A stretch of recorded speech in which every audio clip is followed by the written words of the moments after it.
இணைந்து கொண்டிருக்கின்றோம் வணக்கம் தமிழ் நிகழ்ச்சியின் வாயிலாக இன்றைய நாளில் என்ன விடயம் பற்றி நம்மளோட பேச போறோம் அப்படின்னு சொல்லி பார்த்தோம்னு சொன்னா இன்றைய நாள் உலக அமைதி தினமாக இருக்கின்றது. நாங்கள் பல விடயங்களை சாதிப்பதற்கு அமைதியும் ஒரு பிரதான காரணியாக இருக்கிறது. சிலர் என்ன செய்வார்கள், அதிகமாக பேசி பேசி பேசியே தங்களுடைய அந்த கிடைக்கின்ற சந்தர்ப்பங்களை இழந்து விடுவார்கள். சிலர் என்ன செய்வார்கள், அமைதியாக இருந்து அந்த காரியங்களை சாதித்துக் கொள்வார்கள். அமைதி என்பது எல்லோருடைய வாழ்க்கையிலும் தேவைப்படுகின்ற ஒன்று. சிலர் நினைப்பார்கள், பிரச்சனைகள் நெருக்கடிகள் வருகின்ற போது ஒரு அமைதியான இடத்தில் நான் போய் இருந்து விட வேண்டும் என்று சொல்லி அதற்கு உதாரணமாக ஒரு சிறிய கதையை கூறலாம் அப்படின்னு சொல்லி நினைக்கிறேன். என்னன்னு சொன்னால், ஒரு விவசாயி ஒரு கழுதையை வீட்டில் வளர்த்து வருவார். அது மிகவும் ஒரு வயதான ஒரு கழுதையாக இருக்கும். அந்த கழுதையை வளர்த்து வருகின்ற சந்தர்ப்பத்தில் ஒரு நாள் அந்த கழுதை கிணற்றுக்குள் விழுந்து விடும். கிணற்றுக்குள் விழுந்த அந்த கழுதை என்ன செய்யும், தொடர்ச்சியாக கத்திக்கொண்டே இருக்கும், குரலை எழுப்பிக் கொண்டே இருக்கும். அந்த விவசாயிக்கோ என்ன செய்வதென்று தெரியாமல் இருக்கும். இதனை காப்பாற்ற வேண்டும் என்று நினைக்கின்ற போது காப்பாற்றுவதற்கு அதிகளவான பணம் செலவழிக்க வேண்டி வரும். ஆகவே ஏன் இதனை காப்பாற்றுவான் என்கின்ற ஒரு எண்ணப்பாக இருக்கும். அது மாத்திரமல்லாமல் அது மூட வேண்டிய ஒரு கிணறாகவே இருந்தது. ஆகவே இந்த கழுதையை வைத்து மூடிவிடலாம் என்று சொல்லி அவர் சிந்திப்பார். சிந்திக்கின்ற சந்தர்ப்பத்தில் சிந்திப்பதோடு மாத்திரம் நிறுத்தி விடாது என்ன செய்வார் என்று சொன்னால், அந்த தன்னுடைய அயலில் இருக்கின்ற வீட்டு நபர்கள் எல்லோரையும் அழைத்து தன்னுடைய அந்த தான் சிந்தித்த விடயம் பற்றி கூறுவார். நான் இவ்வாறு நினைத்திருக்கின்றேன், இந்த கழுதையை மூடிவிடலாம் என்று சொல்லி நினைக்கின்றேன். இந்த கழுதை குரல் எழுப்பிக் கொண்டே இருக்கின்றது. இது எல்லோருக்குமே மிகவும் ஒரு ஒரு தடையான ஒரு விடயமாக இருக்கின்றது அப்படின்னு சொல்லுவார். சரி என்று எல்லோரும் சேர்ந்து மண்வெட்டியால் அந்த மண்ணை கிள்ளி கிள்ளி போடுவார்கள். எந்த ஒரு சத்தமுமே வராது. சத்தமுமே வராத காரணத்தால் இவர்கள் நினைப்பார்கள், அந்த கழுதை எவ்வாறாயினும் அது மூழ்கடிக்கப்பட்டிருக்கும், அது இறந்திருக்கும், அதனால் எந்த ஒரு சத்தமும் வரவில்லை என்று சொல்லி இவர்கள் மிகவும் மகிழ்ச்சியாக இருப்பார்கள். மண்ணும் மூடி ஒரு குறிப்பிட்ட நிலைக்கு வந்ததன் பிற்பாடு பார்க்கின்ற போது கழுதை அந்த மண்ணிற்கு மேலே நிற்கும். இவர்களுக்கு ஒரே ஆச்சரியமாக இருக்கும், என்ன நிகழ்ந்தது, நாங்கள் மண்ணை அள்ளி அந்த கழுதைக்கு மேலே தான் போட்டுக் கொண்டிருக்கின்றோம், கழுதையும் எந்தவித சத்தமும் எழுப்பவில்லை, எவ்வாறு இந்த மண்ணின் மேலாக இந்த கழுதை நிற்கின்றது என்று பார்க்கின்ற போது ஒவ்வொரு தடவையும் இவர்கள் மண்ணை கொட்டுகின்ற போது அந்த கழுதை என்ன செய்யும், மண் அனைத்தையும் உதறிவிட்டு அந்த மண்ணுக்கு மேலே ஏறி நிற்கும். இவ்வாறு செய்து அந்த ஒரு கட்டத்தில் அந்த கிணற்றுக்கு வெளியே வந்துவிடும். அப்பொழுது அந்த கழுதை சிந்தித்த ஒரு விடயம் என்று சொன்னால், நான் இந்த குரல் எழுப்புவதனால் தான் இவர்கள் என்னை அடையாளம் கண்டு கொள்ளுகிறார்கள், ஆகவே நான் குரல் எழுப்பாமல் நான் என்னுடைய முயற்சியையும் தன்னம்பிக்கையும் கொண்டு வெளியில் வந்துவிட வேண்டும் என்பதுதான் அந்த கழுதையினுடைய ஒரு நோக்கமாக இருந்தது. இவ்வாறுதான் சில இடங்களில் நாங்கள் அமைதி காக்க பழக வேண்டும். சில பிரச்சனைகளிலிருந்து எங்களை நாங்கள் பாதுகாப்பதற்கு அமைதி என்பது மிக மிக முக்கியமான ஒரு விடயமாக இருக்கும். இன்றைய நாளில் உலக அமைதி தினம் என்பதனால் இந்த அமைதி தொடர்பான விடயங்களை நாங்களும் பேசிக் கொண்டிருக்கின்றோம் இல்லையா கரிகரன்? நிச்சயமாக இன்றைக்கு உலக அமைதி தினமாக இருக்கிறது. அப்போ உலக அமைதி தினத்திலே நாங்கள் எல்லாரும் இன்னைக்கு அமைதியா இருங்கொண்டு கேட்டுக்கொள்றோம். ஆனால் உங்களுக்கு ஒரு டவுட் இருக்கும், என்னென்னா நீ ஏன் அமைதியை பற்றி கேட்கிறேன்னு. ஏனென்றா பொதுவாக பேச்சாளர்கள் அமைதியாக இருக்க மாட்டார்கள் என்ற ஒரு பிம்பம் இந்த சமூகத்தில் இருக்கிறேன். அவங்க எப்போ பார்த்தாலும் கதைச்சு கொண்டே இருப்பார்கள் என்ற ஒரு எண்ணத்துல நீங்க எல்லாருமே இருந்தவங்க. அப்ப நீ ஏன் அமைதியை பற்றி கேட்க, உனக்கு என்ன தகுதி இருக்குன்னு நீங்கள் கேட்கறது எனக்கு விளங்குது. ஆனால் இந்த அமைதி என்பது நாங்கள் கூடுதலாக எங்களுடைய தொழில் இருக்கைக்கு அது எங்களுக்கு பேசுகிற தொழில் என்றபடி நாங்கள் பேசித்தான் ஆகணும். மற்ற இடங்கள்ல பொதுவாக நாங்கள் அமைதியாகத்தான் இருக்க வேண்டும், இருந்துதான் ஆகணும். ஏன்னா எங்களுடைய வாய் தான் எங்களுக்கு போலாது ஏதாவது ஒன்றை கதைத்து விடும். அது எல்லாருக்குமே இருக்கக்கூடிய பிரச்சனை. இன்றைக்கும் சமூகத்திலே அமைதி இல்லாமல் போனபடியால் பலர் இன்றைக்கு தங்களுடைய நிலையை இழந்து விட்டார்கள். இன்றைக்கு அரசியல் களங்களில் கூட அதுதான் நடந்து கொண்டிருக்கிறது. ஹீரோவாக இருந்தவர்கள் தங்களுடைய வாயால் இன்றைக்கு ஹீரோவாகி போன கதைகள் என்று பல இருக்கிறது. அப்போ அதை நாங்கள் இன்றைய தினம் பார்த்து கொண்டிருக்கிறோம். பேஸ்புக் வழியை தேவையில்லாமல் லைவ் ஆடுறது, பேஸ்புக் அதை போட்டு இதை போட்டும் இன்றைய வாய் சும்மா இருந்தாலும் இந்த கை ரெண்டு அமைதியாக இருக்காதால இந்த சமூக வலைத்தளங்களில் கண்டது கடியதில் போட்டு வாங்கி கட்டுறாக்களை நாங்கள் நிறைய பேர் இருந்து கொண்டிருக்கிறோம். இன்றைக்கு சில பேர் தேவையில்லாதவர்களை கதைச்சி பிரச்சனை. அப்போ இன்றைக்கு அமைதி என்பது எல்லாருக்கும் தேவையானதாக இருக்கிறது. உண்மையாகவே எப்பொழுதெல்லாம் நாங்கள் அமைதியை கடைப்பிடிக்கணும், எப்பெல்லாம் எங்களுக்கு கடுமையாக கோபம் வருதோ அப்போ எல்லாம் அமைதியாக இருந்துடணும் என்று கூறுவார்கள். ஏனென்றால் கோபத்தில் தான் நாங்கள் வார்த்தைகளை விடுவோம், கோபத்தில் தான் சில செயற்பாடுகளை வன்முறை செயற்பாடுகள் செய்வோம். அப்ப எப்பெல்லாம் கோபம் வருதோ அப்பெல்லாம் அமைதியாக இருக்க வேண்டும் என்றுதான் அறிஞர்களும் ஞானிகளும் சொல்லி இருக்கிறார்கள். அதிலும் பொதுவாக இந்த திருமணமான கணவர்களுக்கு இது மிக பொருந்தும். ஏனென்றால் அவர்கள் அமைதியாகத்தான் இருந்தாக வேண்டும். திருமணத்துக்கு முதல் எப்படியும் இருக்கலாம், திருமணத்துக்கு பிறகு அமைதியாகத்தான் இருந்தாக வேண்டும். அது காலத்தினுடைய கட்டாயமாக இருக்குது. கோபம் வந்துட்டு கத்தே இல்லாது விட்டு, ஏனென்றால் மனைவிக்கு முன்னால சத்தம் முடியாத நிலைமையில இருக்கிறார்கள். அப்ப திருமணமானவர்கள் கணவன் மனைவி கூட இருக்கக்கூடிய பிரச்சனைகள் கூட இந்த கோபத்தில் வரக்கூடிய ரெண்டு பேரும் கத்துறதால தான் பெறும். அப்ப அதை நாங்கள் குறைத்துக் கொள்ள வேண்டும் என்றுதான். ஒரு வீட்டில் அப்படித்தான் கணவனும் மனைவியும் கத்தி கொண்டிருக்கு. அதை பார்த்து நாயக்கத்தை மாமியா சொல்றேன், மூண்டும் கத்த தொடங்கிட்டு நான் வெளியிட போறேன். அப்ப இன்றைக்கு இந்த பல இடங்கள்ல வரக்கூடிய பிரச்சனைகள் இந்த கத்துதல், நாங்கள் அமைதி இல்லாமல் போவதால் தான் இன்றைக்கு உலக நாடுகளில் கூட அமைதி இல்லாமல் போயிருக்கிறேன் கூறுகிறார்கள். மூன்றாம் உலக போர் ஆரம்பிக்க போர் என்று கூட கதைக்கிறார்கள். ஏனென்றால் இன்றைக்கு உலக நாடுகள் இன்னைக்கு நாங்கள் பார்த்து கொண்டிருக்கக்கூடிய யுத்தங்கள் உலக நாடுகளுக்குள்ளேயே அமைதி இல்லாமல் போனதான் அதனுடைய பெரு இந்த கலகலப்புக்கு இந்த சூழ்நிலை கலகலப்பான சூழ்நிலை ஒன்று உருவாகிருக்கிறதுக்கான காரணமாக இருக்கிறது. ஏனென்றால் இன்றைக்கு உலகத்திலே பல அரசியல் மாற்றங்கள் நிகழ்ந்து கொண்டிருக்கிறது. இன்றைக்கு இலங்கையில் பாராளுமன்ற தேர்தலுக்கு பிறகு இலங்கை அமைதி அடையுமா இல்லை இன்னும் அலங்கோலப்படுமா என்ற கேள்வி கூட பலருக்கு இருந்து கொண்டிருக்கிறது. இந்த இடத்திலே பல இடங்களிலே நாங்கள் அமைதியாக இருக்க வேண்டும். எனக்கு தெரிந்து இன்றோடு இந்த பாராளுமன்ற களம் அமைதி அடையும் என்று நினைக்கிறேன். இன்றோடு பிரச்சாரங்கள் அனைத்தும் நிறுத்தப்பட வேண்டும் என்று அறிவிக்கப்பட்டிருக்கிறது. எனவே இன்றோடு இந்த தேர்தல் களம் அமைதி அடையும் என்ற நம்பிக்கை எங்களுக்கு இருக்கிறது. தேவையில்லாத விடயங்களை கதைக்கக்கூடியவர்களும் இன்றோடு அமைதி அடைவார்கள் என்று இருக்கிறது. எனவே அமைதி ஒரு மனிதனை ஒரு நல்ல வழியிலே கொண்டு செல்லக்கூடிய அமைதியாக இருக்கும் பொழுது நாங்கள் நல்ல விடயங்களை யோசித்துக் கொள்வோம். இந்த முடிவுகள் எடுக்கும் பொழுது தனித்திருங்கள் அமைதியாக இருங்கள் என்று கூறுவார்கள். என்றால் அமைதியாக இருக்கும் பொழுதுதான் எங்களால் சிந்திக்கக்கூடிய சக்தி உயர்வாக இருக்கும். அப்ப நாங்கள் அமைதியாக இருந்து எங்களுடைய சிந்தன சக்தியை அதிகரிக்க வேண்டும். அதுதான் சொல்லுவாங்க, சத்தம் கேட்காத இடங்களில் இருந்து படிக்கிறதெல்லாம் எங்களுடைய ஞாபக சக்தி அல்லது எங்களுடைய அறிவிலே அது ஏறக்கூடிய வீதம் அதிகமாக இருக்கும். அதில் அதிகாலையிலே எல்லாம் அமைதியா சைலண்டா நல்லா பியூரா இருக்கும். அந்த டைம் படித்தாலும் உங்களுக்கு நல்லா விளங்கும் என்று சொல்வார்கள். அப்ப அமைதி என்பது ஒரு வெண்மையானது, வெண்மை நிறம் என்றெல்லாம் கூறுவார்கள். அப்ப அமைதியை பற்றி நாங்கள் பேசித்தான் ஆக வேண்டும். இன்றைய தினத்தில் கூட வீட்டிலே சாப்பாடு அம்மா தரப்பினாலும் கொஞ்சம் அமைதியா இருப்போம். கணவன் மனைவி பேசினாலும் கொஞ்சம் அமைதியா இருப்போம். தேங்காய் அதிர்வை சொன்னாலும் அமைதியா இருப்போம். இன்றைக்கு என்னென்றாலும் இன்றைக்கு ஒரு நாள் ஆச்சும் அமைதியா இருந்து பார்ப்போம். இன்றைக்கு அந்த அமைதி காட்டி தரக்கூடிய அந்த நல்ல விடயங்கள் எங்களுக்கு பெரும்பாலும் உதவும் என்ற நம்பிக்கையோடு அமைதி தினத்தை கடந்து செல்வோம். நிச்சயமாக கரிகரன், நீங்க கூறியது போல அமைதியாக இருப்பதனால் எவ்வளவு பயன்கள் இருக்கின்றது என்பதை நாங்கள் சிந்திக்க மறந்து விடுகின்றோம்.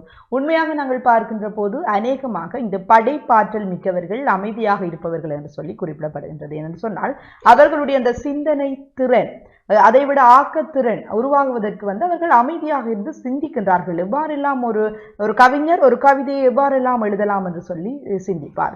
அது மாத்திரமில்லாமல் ஒவ்வொரு படைப்பாற்றல் மிகுந்த நபர்களும் அவ்வாறுதான் அமைதியாக இருக்கின்ற சந்தர்ப்பங்களில் அதிகமாக ஆக்கத்திறன் வளர்ச்சி அடைவதாக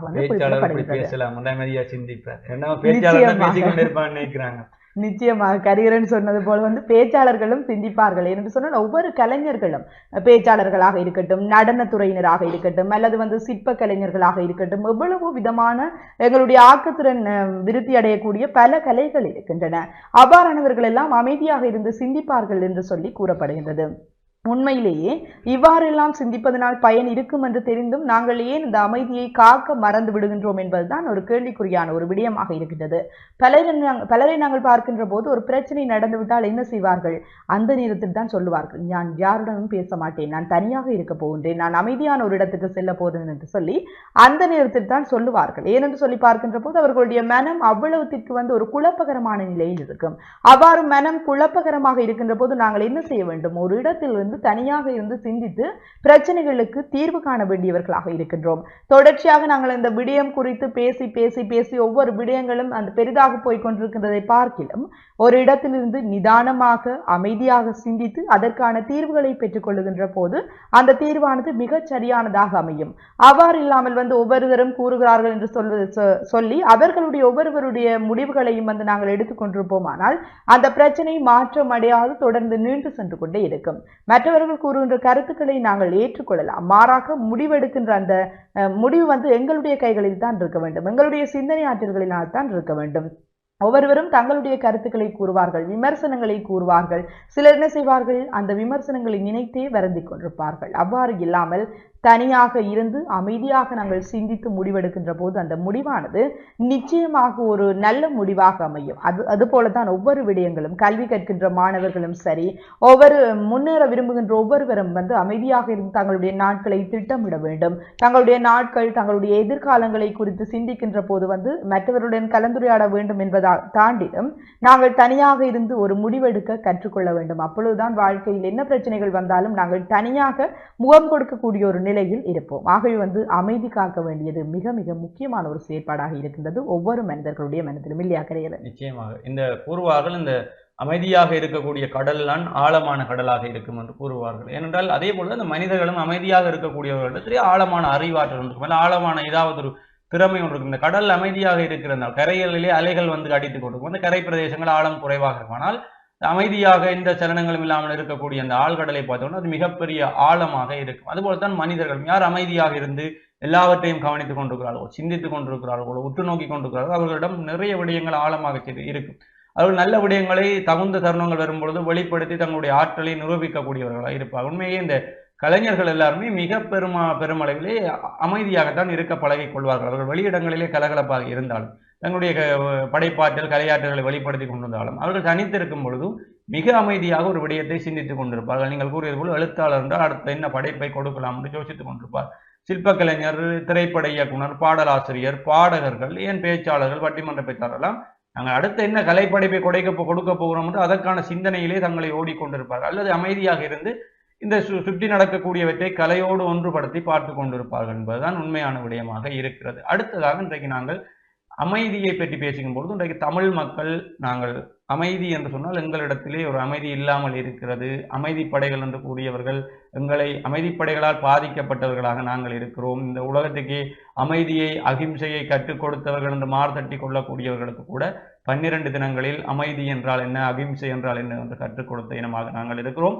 ஆனால் கடைசி வரை இந்த அமைதிகளால் எங்களை அமைதிப்படுத்த முடியவில்லை என்பதுதான் மிக மனவருத்தம் அளிக்கக்கூடிய விடயமாக 2009 இருந்தது என்பது இருக்கிறது. ஆனால் இப்பொழுது தமிழர்கள் மீண்டும் ஒரு முறை அமைதி காக்க வேண்டிய இடத்தில் இருக்கிறது. அமைதியாக சிந்தித்து இந்த பாராளுமன்ற தேர்தலிலே வாக்களிக்க வேண்டிய கடமை தமிழ் மக்கள் ஒவ்வொருவருக்கும் இருக்கிறது. தனிய விளம்பரங்களை பார்த்து, தேர்தல் பிரச்சாரங்களை பார்த்து, விஞ்ஞாபனங்களை பார்த்து, சமூக வலைத்தளங்கள் காட்டுபவற்றை பார்த்து, லைவை பார்த்து, போஸ்டுகளை பார்த்து, புத்தகங்களை கொடுக்கின்ற தேர்தல் தங்களுடைய சுயசரிதை புத்தகங்களை வாசித்து நீங்கள் கொந்தளித்து அடுத்தவர் சொல்வதை கேட்டு ஒரு முடிவுக்கு வராமல் அமைதியாக இருந்து ஒவ்வொரு தமிழ் மக்களும் சிந்தியுங்கள். ஏனென்றால் அடுத்த 5 வருடங்களுக்கு இவர்கள்தான் எங்களுக்கானவர்களாக இருக்க போகிறார்கள். இவர்கள்தான் எங்களுடைய அடுத்த தலைமுறைக்கான வழிகாட்டிகளாக இருக்க போகிறார்கள். இவர்களை வைத்துதான் எங்களுடைய இனத்தினுடைய அடுத்த கட்ட நகர இருக்கிறது. எனவே அவர்களை தெரிவு செய்யும் பொழுது மிக தெளிவாக யோசித்து முடிவெடுங்கள். தனியே இந்த சமூகம் காட்டக்கூடிய ஆடம்பர விடயங்களோ அல்லது இவர்கள் காட்டக்கூடிய விளம்பரங்களை நம்பி நீங்கள் வாக்களித்து விடாதீர்கள்.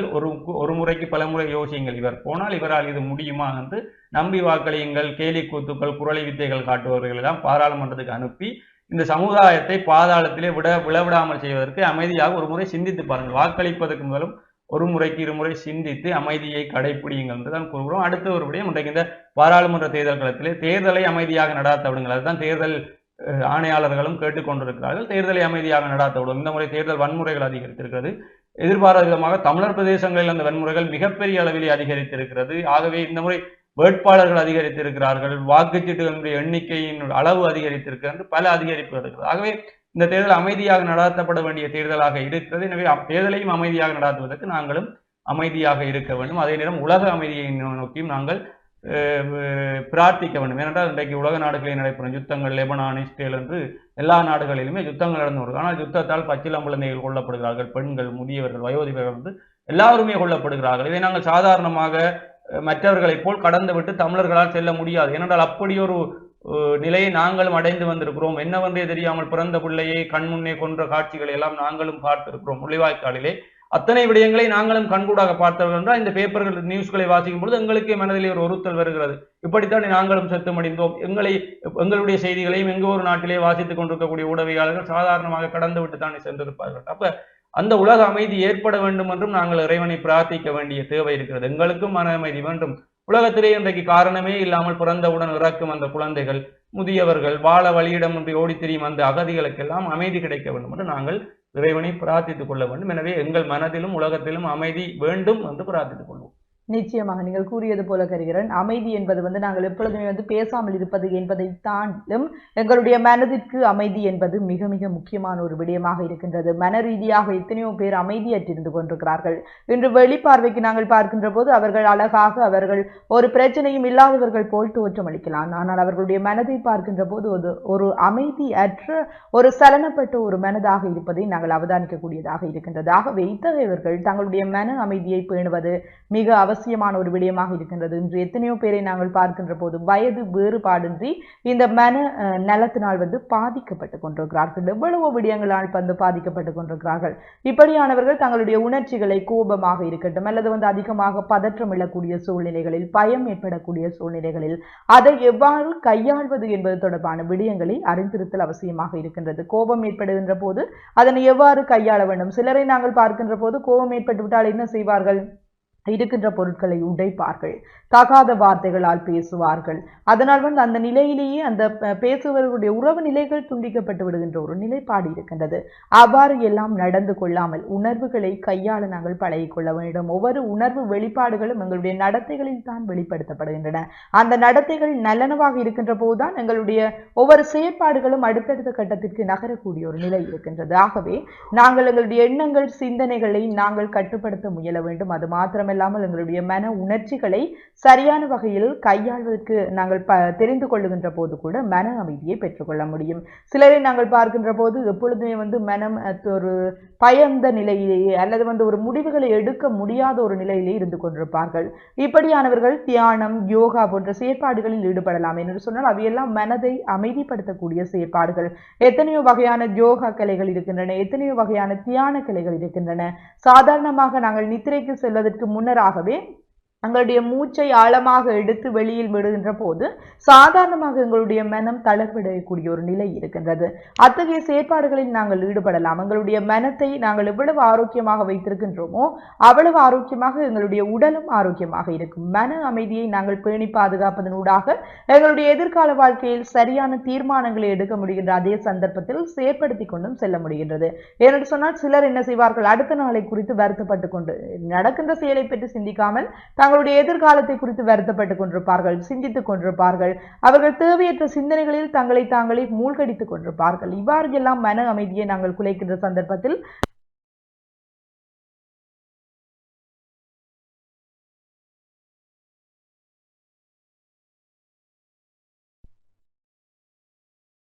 பிரச்சனைகள் ஏற்படுகின்ற போது அதனை சரி செய்து வாழ கற்றுக்கொள்ள வேண்டும். நாங்கள் எப்பொழுதுமே தேவையற்ற விதத்தில் பேசிக்கொண்டோ தேவையற்ற விதத்தில் எங்களுடைய கருத்துக்களை முன்வைத்துக் கொண்டோ இருக்கக்கூடாது.